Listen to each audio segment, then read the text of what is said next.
दोस्तों, अगर आपको मौका मिलेगा तो आप स्वर्ग जाएंगे या नरक जाएंगे? स्वर्ग अच्छा है या नरक? क्या स्वर्ग सच में बेहतर है या नरक उससे अधिक बेहतर है? क्यों विद्वान महान ऋषि मुनि स्वर्ग से द्वेष करते हैं? क्यों वे स्वर्ग जाना पसंद नहीं करते? आखिर स्वर्ग में ऐसा क्या है जो उसे नरक से भी अधिक बुरा कहा गया है? अगर आप आम इंसान से पूछेंगे कि वो नरक जाना चाहेगा या स्वर्ग, तो उसका जवाब स्वर्ग ही होगा। किंतु स्वर्ग जाने वाले मनुष्य को नरक से ज्यादा भयानक कष्टों का सामना करना पड़ता है। हमारे प्राचीन गरुड़ पुराण में स्वर्ग और नरक के विषय में बहुत ही विस्तार से बताया गया है। भगवान विष्णु ने गरुड़ जी को स्वर्ग और नरक का जो रहस्य बताया है, वही रहस्य हमें गरुड़ पुराण के माध्यम से प्राप्त हुआ है। आज के इस वीडियो में आपको स्वर्ग का वो सच बताने वाले हैं जिससे जानने के बाद आप भी कभी स्वर्ग जाने के विषय में नहीं सोचेंगे। आप भी कहेंगे स्वर्ग से भला तो नरक है।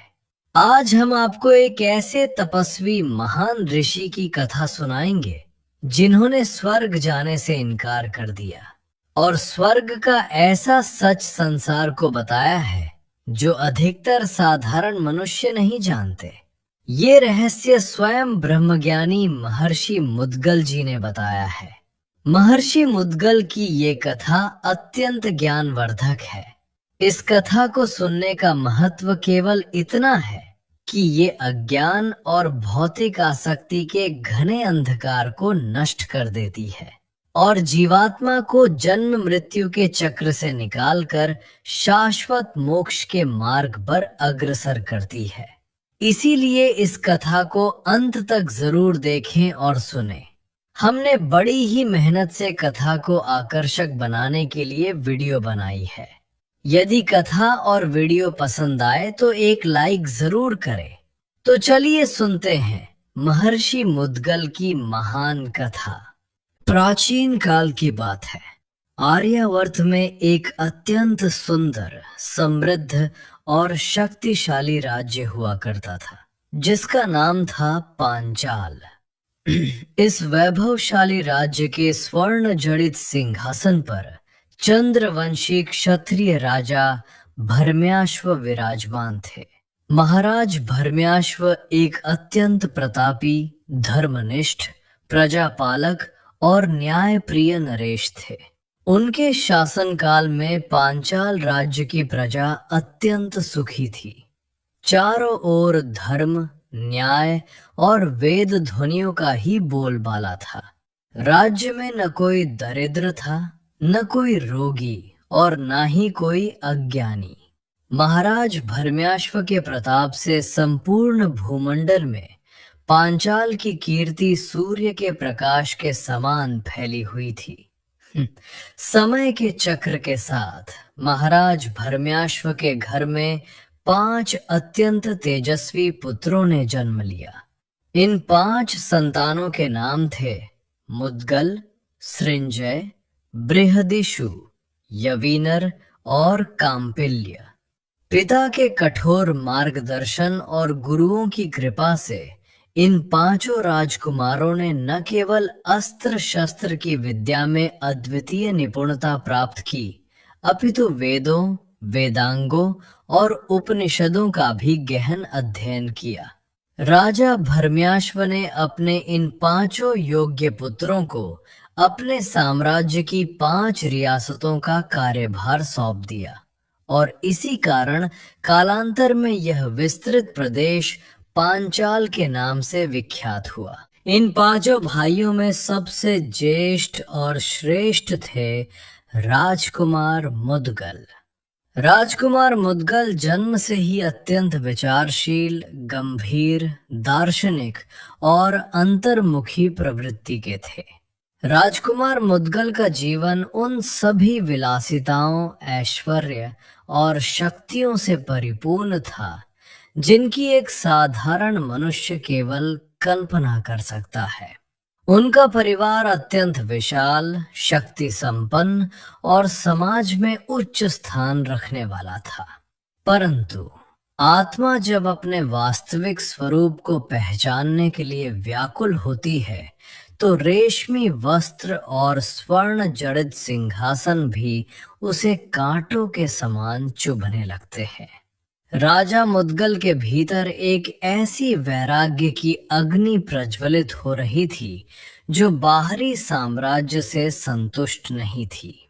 वे तो अंतर मन के उस साम्राज्य को जीतना चाहते थे जहां कोई दुख, कोई भय और कोई मृत्यु नहीं है।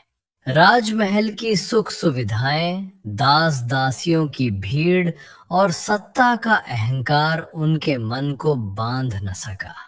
उन्होंने अनुभव किया कि ये राजसी वैभव एक मृग तृष्णा है जो कभी आत्मा की प्यास नहीं बुझा सकती।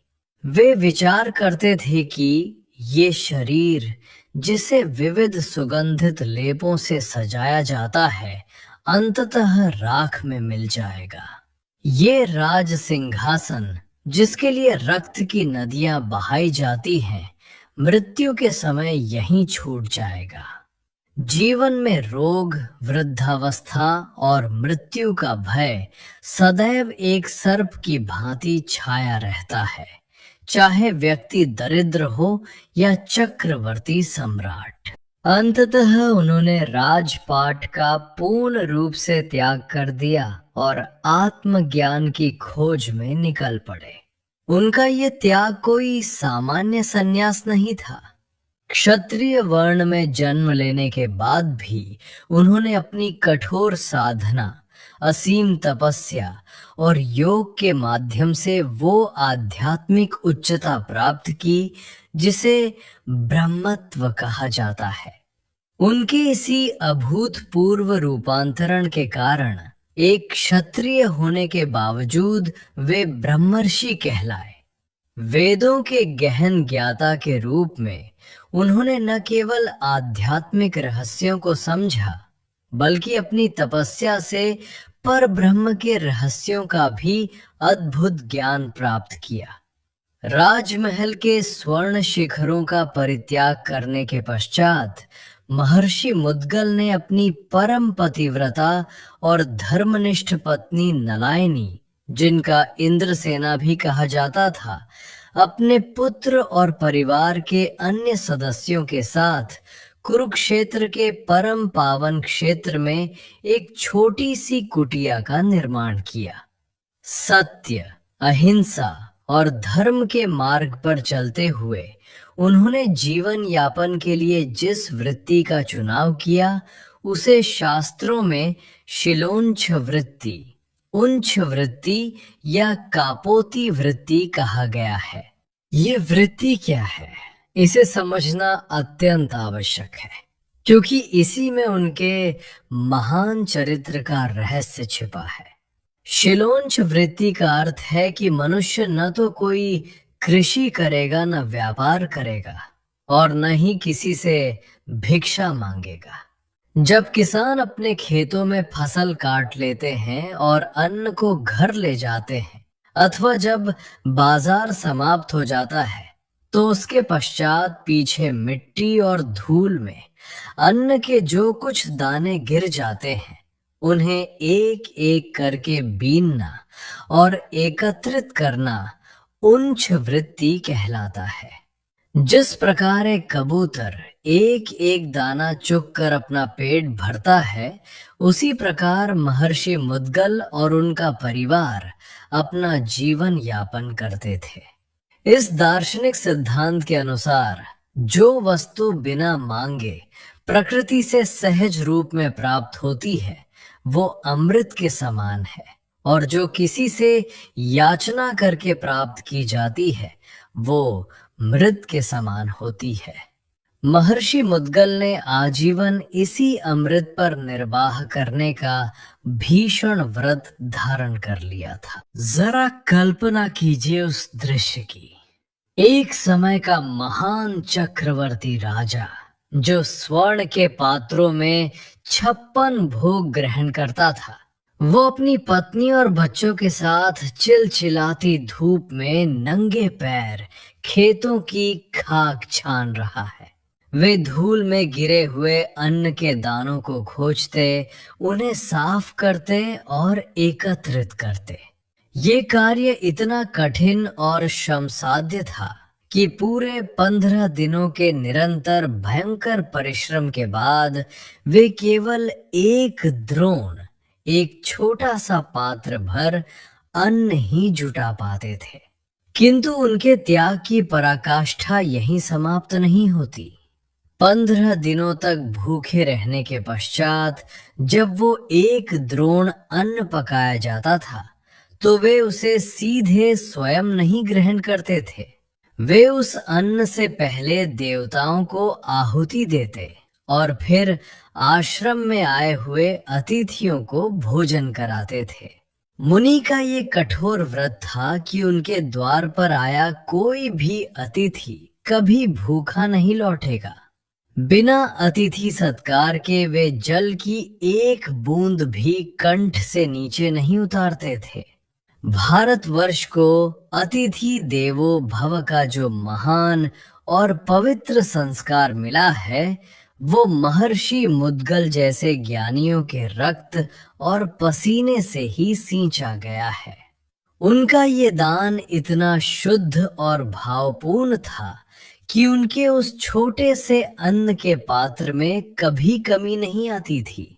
सैकड़ों ब्राह्मण और अतिथि वहां भोजन करते, फिर भी अन्न शेष रह जाता था। जब ब्रह्मांड में किसी साधक का तप, त्याग और वैराग्य अपनी चरम सीमा को स्पर्श करने लगता है, तो उसकी परीक्षा लेने के लिए स्वयं देव शक्तियां और महान ऋषियों का आगमन होता है।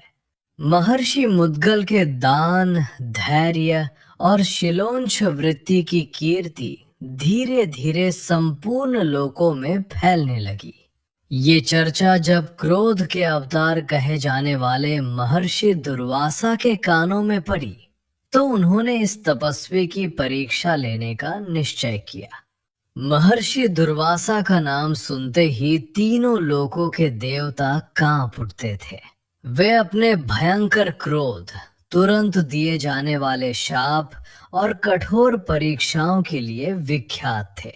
उन्होंने विचार किया कि क्या वास्तव में इस मृत्यु लोक में कोई ऐसा मनुष्य है जिसने अपनी भूख, अपनी तृष्णा और अपने क्रोध पर इतना विजय प्राप्त कर लिया है।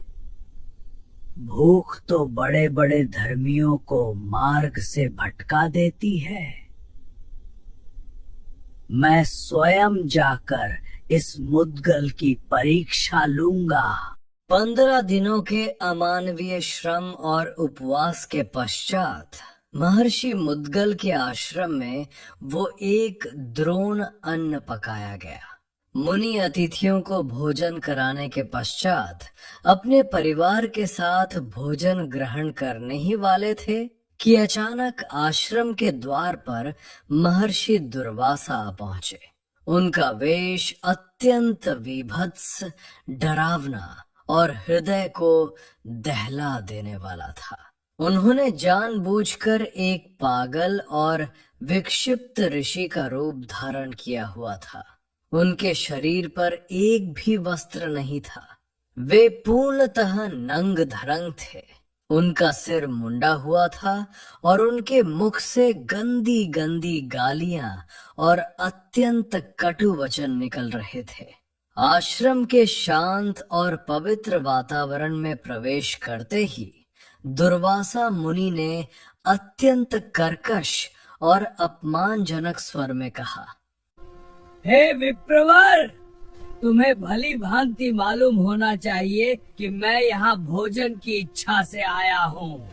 मुझे भयंकर भूख लगी है, तुरंत मुझे अन्न दो।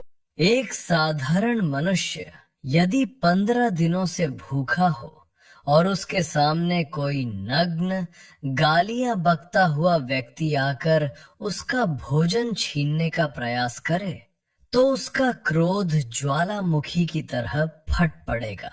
परंतु महर्षि मुद्गल की आत्मा तो पर ब्रह्म के उस शांत महासागर में गोते लगा रही थी, जहां मान अपमान, क्रोध और ईर्ष्या की लहरें उठती ही नहीं थी। उन्होंने दुर्वासा मुनि की गालियों, उनके नग्न वेश और उनके कटु वचनों पर कोई ध्यान नहीं दिया। मुद्गल ऋषि के मुख पर एक दिव्य, शांत और सौम्य मुस्कान थी। उन्होंने अत्यंत आदर और प्रेम से महर्षि दुर्वासा का स्वागत किया, उनके पैर धोए, पाद्य, अर्घ्य और आचमन प्रस्तुत किया और सम्मान पूर्वक उन्हें आसन पर बैठाया। इसके पश्चात 15 दिनों के कठोर परिश्रम से अर्जित वो सारा का सारा अन्न महर्षि दुर्वासा के सामने परोस दिया। महर्षि दुर्वासा कोई सामान्य अतिथि नहीं थे। वे तो परीक्षा का प्रलयंकार रूप धारण करके आए थे। उन्होंने भोजन करना आरंभ किया और देखते ही देखते वो संपूर्ण अन्न खा गए। मुद्गल ऋषि, उनकी पत्नी और उनके बच्चों के लिए अन्न का एक भी दाना शेष नहीं बचा। यदि पात्र में या भूमि पर अन्न का कोई छोटा सा अंश या जूठन गिर जाती तो संभव था कि मुद्गल ऋषि का भूखा परिवार उसे भगवान का प्रसाद समझकर ग्रहण कर लेता। परंतु परीक्षा अत्यंत कठोर थी। दुर्वासा मुनि ने उस बचे खुचे जूठे अन्न को भी उठाया और अपने नग्न शरीर पर भली भांति मल लिया, ताकि एक भी दाना किसी के खाने योग्य न बचे। ये सब करने के पश्चात उन्होंने एक बार भी धन्यवाद नहीं कहा, बल्कि उसी प्रकार गालियां देते हुए, कटु वचन बोलते हुए और अपमान करते हुए आश्रम से बाहर चले गए। 15 दिनों का भयंकर उपवास अब 1 महीने के उपवास में बदल गया था। कोई भी साधारण मनुष्य इस स्थिति में टूट जाता, परंतु मुद्गल ऋषि का परिवार पुनः उसी शांत भाव से खेतों की ओर निकल पड़ा, धूल छानने, अन्न के दाने बीनने और शिलोंच वृत्ति का पालन करने। उनके शरीरों की हड्डियां दिखाई देने लगी, देह का तेज सूखने लगा, परंतु उनकी आंखों में सत्य की चमक और भी प्रखर हो गई। 15 दिन बाद जब फिर से एक द्रोण अन्न एकत्रित हुआ और भोजन का समय आया, तो ठीक उसी समय महर्षि दुर्वासा पुनः उसी नग्न, पागल और क्रोधी वेश में प्रकट हो गए। उन्होंने फिर से गालियां दी और सारा अन्न खा लिया। ये घटना 1 या 2 बार नहीं, बल्कि अनवरत 6 बार घटित हुई। एक पक्ष अर्थात 15 दिन के हिसाब से 6 बार का अर्थ है कि लगभग 90 दिनों तक महर्षि मुद्गल और उनके परिवार के मुख में अन्न का एक भी दाना नहीं गया। भूख, जो बड़े बड़े धर्मात्माओं का विवेक हर लेती है, जो ज्ञानियों के ज्ञान को नष्ट कर देती है, वो भूख महर्षि मुद्गल के धैर्य की चट्टान से टकराकर स्वयं चकनाचूर हो गई थी। 6ठी बार भी जब दुर्वासा मुनि ने सारा अन्न खाकर जूठन अपने शरीर पर मल ली, तब भी मुद्गल ऋषि के मन में रत्ती भर भी क्रोध, ईर्ष्या, दुख या चिंता का भाव नहीं था।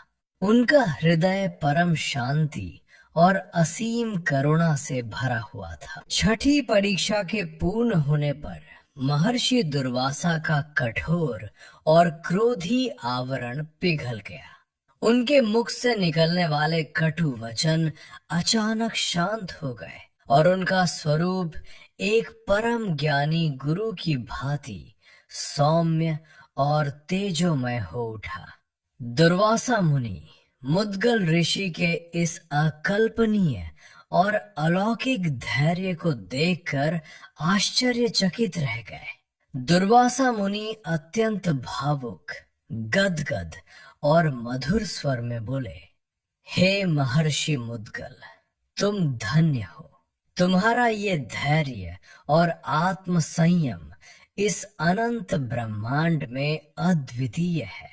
भूख और इंद्रियों की लालसा बड़े बड़े ज्ञानियों, तपस्वियों और देवताओं का भी विवेक नष्ट कर देती है। भूख के कारण सत्यवादी भी असत्य बोलने लगते हैं और शांत मनुष्य भी क्रोधित हो जाते हैं। मैंने स्वयं इतने युगों की तपस्या के पश्चात भी अपने क्रोध पर कभी पूर्ण विजय प्राप्त नहीं की, परंतु तुमने न केवल अपनी प्राण लेवा भूख को परास्त किया है, अपितु मेरे अकारण क्रोध, उद्दंडता और अपमानजनक व्यवहार को भी अपने असीम प्रेम और शांति से जीत लिया है।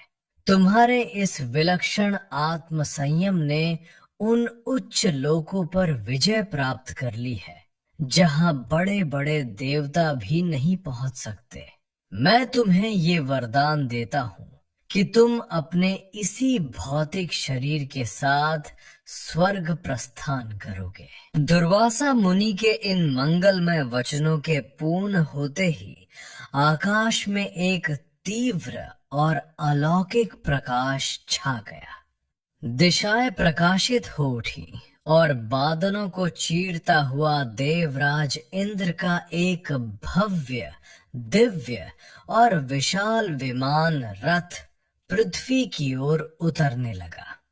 ये मायावी विमान अत्यंत सुंदर हंसों और सारसों द्वारा खींचा जा रहा था, जिसमें सुरीली किंकणियां, घंटियां बंधी थी, जो संपूर्ण वातावरण में मधुर झनकार कर रही थी।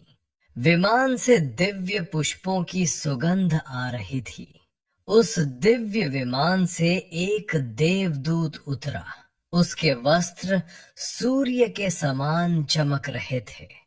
देवदूत ने महर्षि मुद्गल के समीप आकर उन्हें आदर पूर्वक प्रणाम किया और कहा, हे महर्षि, आपके अद्वितीय पुण्यों, आपके दान और महर्षि दुर्वासा के आशीर्वाद से आपने स्वर्ग लोक को जीत लिया है।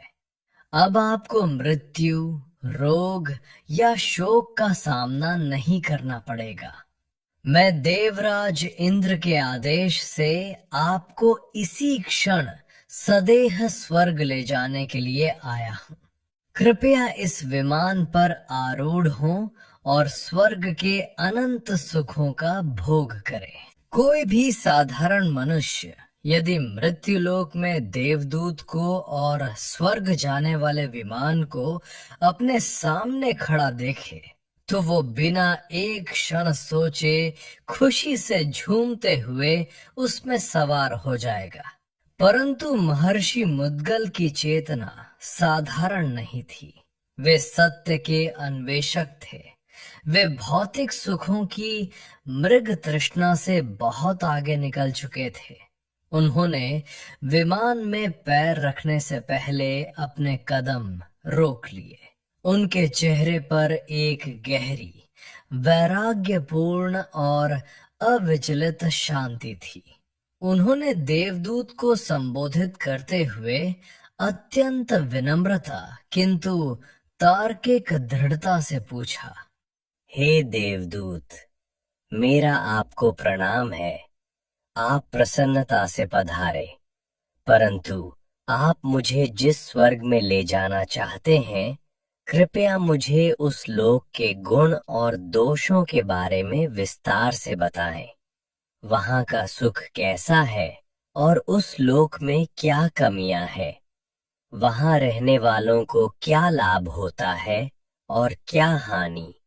मैं बिना सत्य को जाने, बिना गुण दोष का विचार किए उस मार्ग पर कदम नहीं रख सकता। देवदूत ये प्रश्न सुनकर अवाक रह गया। स्वर्ग के दोष? आज तक जिस भी प्राणी के पास वो विमान लेकर गया था, वो बिना कुछ पूछे उसमें कूद पड़ा था। ये कैसा वैरागी मुनि है जो स्वर्ग जाने से पहले उसके दोष पूछ रहा है। फिर भी एक ज्ञानी ऋषि के प्रश्न का सत्य उत्तर देना देवदूत का दायित्व था। देवदूत ने स्वर्ग का वर्णन आरंभ किया। हे मुने, स्वर्ग वो अलौकिक स्थान है जहां केवल वही प्रवेश कर सकते हैं जिन्होंने पृथ्वी पर कठोर तपस्या की हो, दान दिया हो और सत्य का पालन किया हो। नास्तिक, असत्यवादी और क्रोधी लोग वहां नहीं जा सकते। वहां 33,000 योजन ऊंचा सोने का एक अत्यंत विशाल और कांतिमान मेरु पर्वत है। वहां देवताओं के नंदन वन और अन्य पवित्र उद्यान हैं जहां पुण्यात्मा निवास करते हैं। स्वर्ग के गुणों का वर्णन करते हुए देवदूत ने कहा, वहां किसी को भूख, प्यास या थकान नहीं सताती।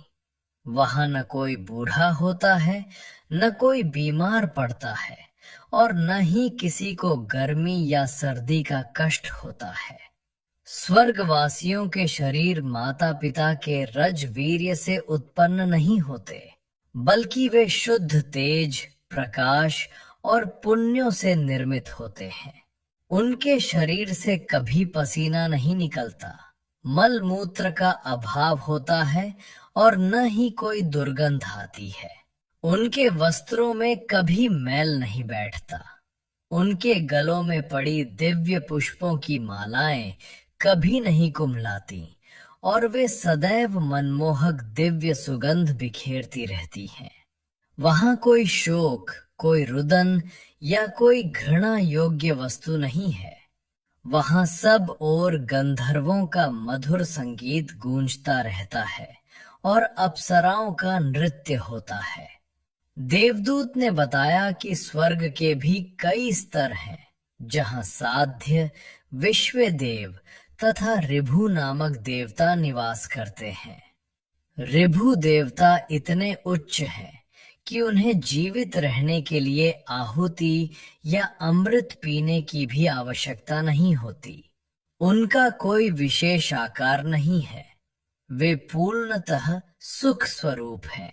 ऐसे परम सुख और ऐश्वर्य से पूर्ण उस स्वर्ग में, हे महर्षि, आपके लिए स्थान सुरक्षित है। देवदूत का ये मोहक और लुभावना वर्णन सुनकर भी महर्षि मुद्गल की आंखों में आसक्ति या लोभ की कोई चमक नहीं उठी। वे शांत भाव से बोले, हे देवदूत, आपने स्वर्ग के गुणों का तो अत्यंत मनोहारी और विस्तृत वर्णन किया, परंतु इस सृष्टि में जहां गुण होते हैं, वहां दोष भी अवश्य होते हैं। सत्य को पूर्ण रूप से उद्घाटित करें। मुझे स्वर्ग के वे भयानक दोष भी बताएं जो इस चमक दमक के पीछे छिपे हैं। देवदूत ने एक गहरी श्वास ली और वो रहस्य खोला जो स्वर्ग की चमक के पीछे छिपा हुआ सबसे बड़ा अंधकार है। देवदूत ने अत्यंत गंभीर स्वर में कहा, हे ऋषि, आपने सत्य पूछा है, तो मैं स्वर्ग का सबसे बड़ा दोष आपको बताता हूं। स्वर्ग का सबसे बड़ा दोष ये है कि वहां कोई नया कर्म नहीं किया जा सकता। स्वर्ग केवल एक भोग भूमि है, कर्म भूमि नहीं।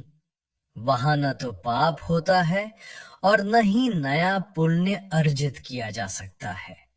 पृथ्वी पर किए गए पुण्य कर्मों की पूंजी के आधार पर ही आपको स्वर्ग मिलता है।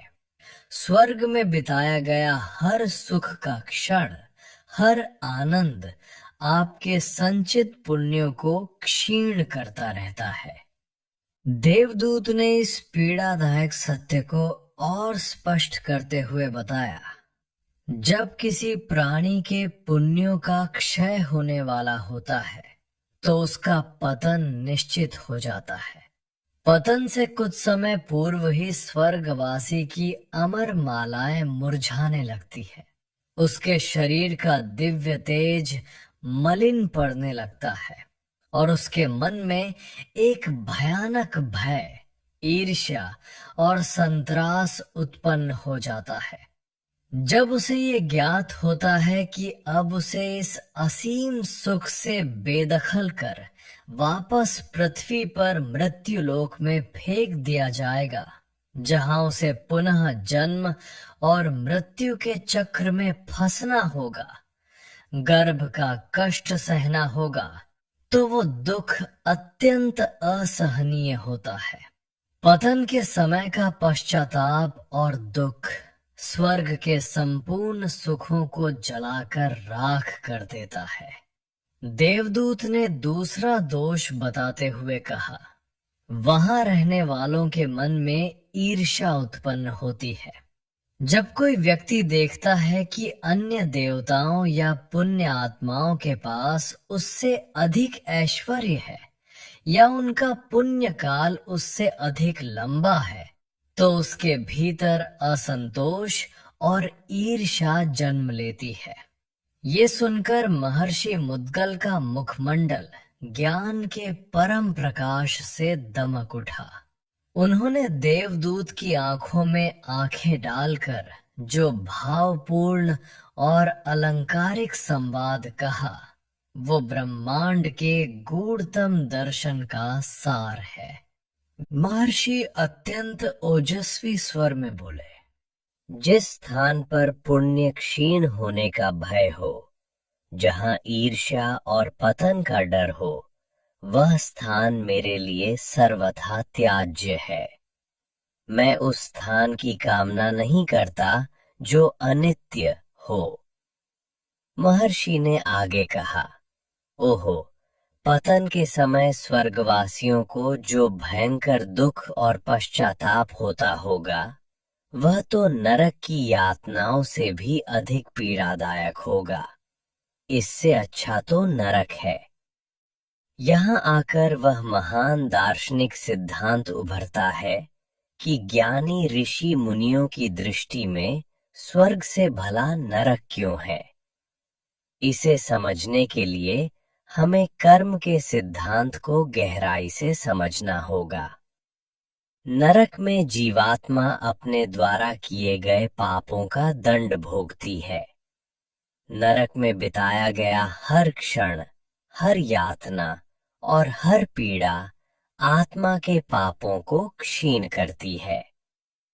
पापों का क्षय होने के बाद जीवात्मा पवित्र होती है और उसकी ऊर्ध्व गति, ऊपर की ओर उठना निश्चित होती है। इसके विपरीत स्वर्ग में जीवात्मा अपने द्वारा किए गए पुण्यों का उपभोग करती है। स्वर्ग में बिताया गया हर सुख का क्षण उसके पुण्यों को नष्ट करता है और जब पुण्य समाप्त हो जाते हैं तो उसकी अधोगति, नीचे गिरना निश्चित होती है। नरक में पतन के बाद उत्थान की आशा है, पापों से शुद्धि है, जबकि स्वर्ग में उत्थान के बाद एक भयानक पतन का भय है।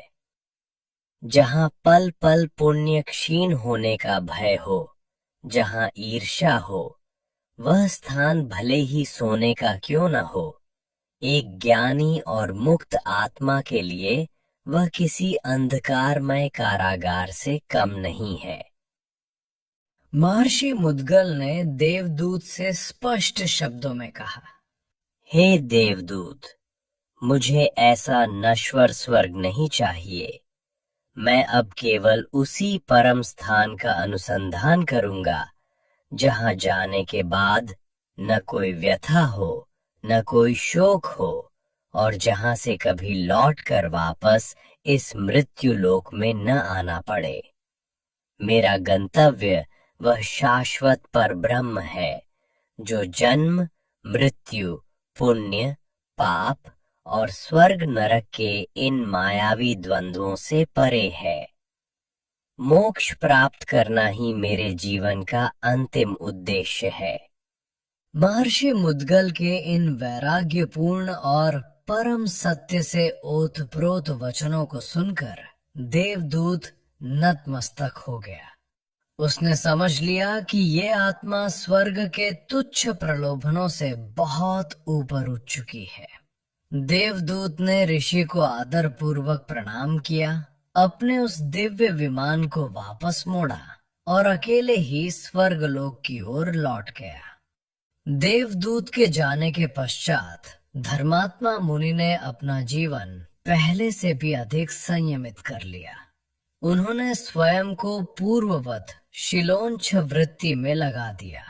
उन्होंने शम, मन का निग्रह, दम, इंद्रियों का निग्रह, लोभ, क्रोध, मोह और द्रोह से मुक्त होकर ध्यान योग का कठोरता से पालन किया। उन्होंने अपनी चेतना को उस बिंदु पर केंद्रित किया जहां न भूख थी, न प्यास, न स्वर्ग की चाह थी और न ही नरक का भय था। आत्मशुद्धि, वैराग्य और ज्ञान योग के माध्यम से उनकी बुद्धि ने पर ब्रह्म का साक्षात अनुभव कर लिया। अंततः अपने भौतिक शरीर का त्याग कर महर्षि मुद्गल उस परम शांति, उस मोक्ष निर्वाण को प्राप्त हुए जहां से कभी कोई पतन नहीं होता। उन्होंने अपने कर्मों और वैराग्य से यह सिद्ध कर दिया कि मानव जीवन का अंतिम उद्देश्य तुच्छ सुखों स्वर्ग को भोगना नहीं है, बल्कि अपनी चेतना को अनंत परमात्मा में विलीन कर शाश्वत आनंद, मोक्ष को प्राप्त करना है। दोस्तों, इस ज्ञानवर्धक और रहस्यमयी कथा ने हमें ये सिखाया है कि सांसारिक सुख और यहाँ तक कि स्वर्ग के सुख भी नश्वर है। यदि ये अद्भुत ज्ञान और महर्षि मुद्गल का असीम वैराग्य आपके हृदय को स्पर्श कर गया हो, तो इस परम सत्य को ब्रह्मांड के प्रत्येक कोने तक पहुंचाने में अपना योगदान दें। इस वीडियो को लाइक करें, अपने मित्रों और परिजनों के साथ साझा करें, ताकि वे भी स्वर्ग और नरक के इस मायावी चक्र के वास्तविक स्वरूप को समझ सकें और अपने जीवन को सही दिशा दे सकें।